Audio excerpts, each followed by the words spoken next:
Care Nading, and you are at Nading Farm, and you are in our high tunnel, or sometimes it's called a hoop house. And we grow things here 12 months out of the year. And it's just, it's a real privilege to come out here in the warm, whenever it's snowing out and it's warm in here. So anyway, the high tunnel does not have any heat other than sun. We have fans that circulate the air. And other than that, we just plant our items in the ground. The advantage of a high tunnel is that you can plant things earlier than you can outside. We're going to start with one of our first crops, and that's a radish. And this is a baby radish. It'll probably be ready in about 2 weeks, so we got about 14 more days on it. And it's been in the ground for at least 2 weeks so far. I have to go back and look at my records and see. But this is I don't even know what it's called. It's called a a breakfast radish. And they actually eat them in France for breakfast. And the top of it's red and the bottom of it's white. But this is at a very immature stage right now. And we've also planted another kind of radish called white tops. And it's an all white radish. We've also been able to put in our tomatoes so far. And our tomatoes are heirloom for the most part. About 2/3 of our tomatoes are heirloom, and we started these 3 weeks ago. We planted them as plants. Somebody started them at the end of January for us. So tomatoes take quite a while to grow. Coming over this way, we have Chinese cabbage. Anybody ever heard of Chinese cabbage? Well, it sort of looks like celery when it grows, but it is in the cabbage family, in the Napa cabbage family, and it's really good to chop, eat it raw, and this is about half grown. It'll probably be ready by the end of May, and we've had it weighing up to 14 pounds before. It gets really, really huge. So I don't know if you want to take a shot down this row of what it looks like. Now we have to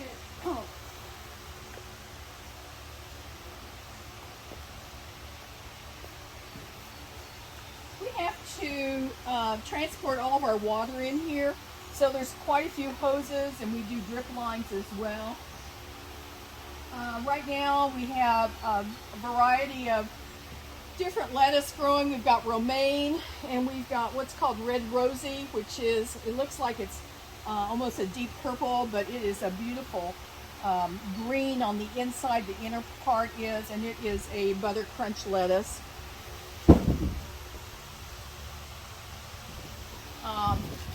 This is a second planting of broccoli, and we'll show you our first planting in just a minute. We also have beautiful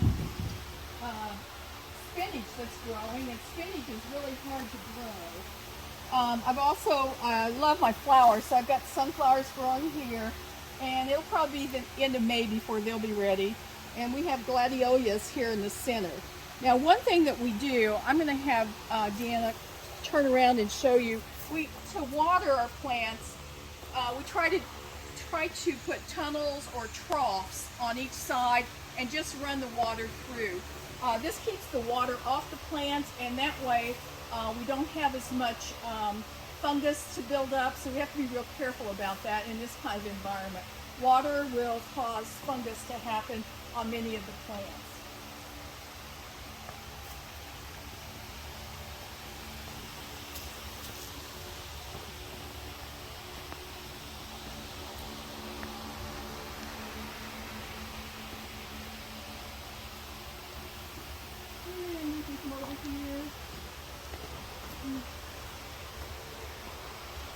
This is some of our lettuce that was planted in March, and we actually plant it from a plant, not from a seed. We have a Duck Creek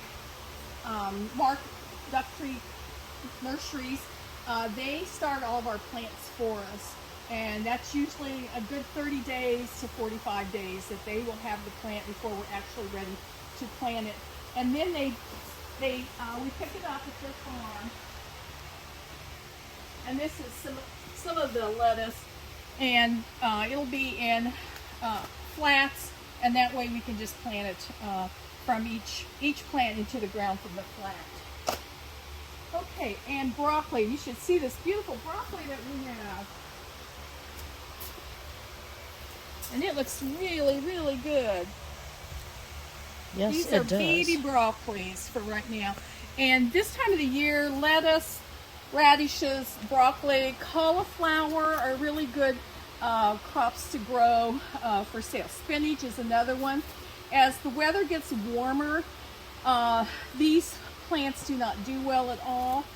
Usually by middle of June, when it starts to get hot, they just don't want to grow like they normally do. So we try to be done with all of our spring crops by the middle of June, because we've tried to replant them before, like in June, and it just doesn't work out. It's just a waste of time, waste of money, so we don't do that at all. Let's see, I have a few flowers, but not very many.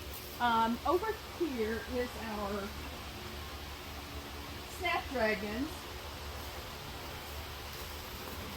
and I have trimmed them back really quite a bit. This is the third year for these snapdragons. Wow. And I'm really excited about these.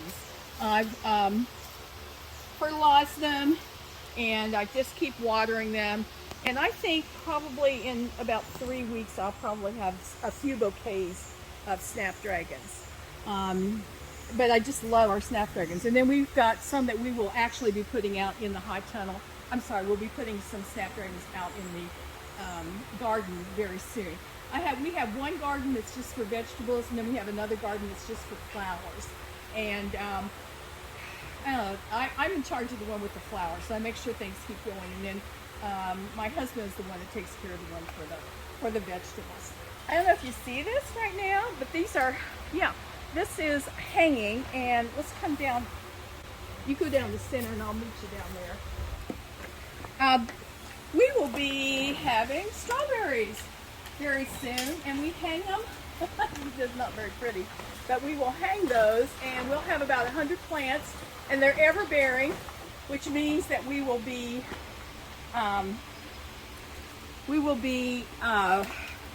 picking strawberries all summer. We've even picked them in October before if they stay. Yeah, as long as we keep. These are leftover from last year. They did not die, but we usually try to get new ones every year. And I thought it might be interesting if you could see a strawberry blossom.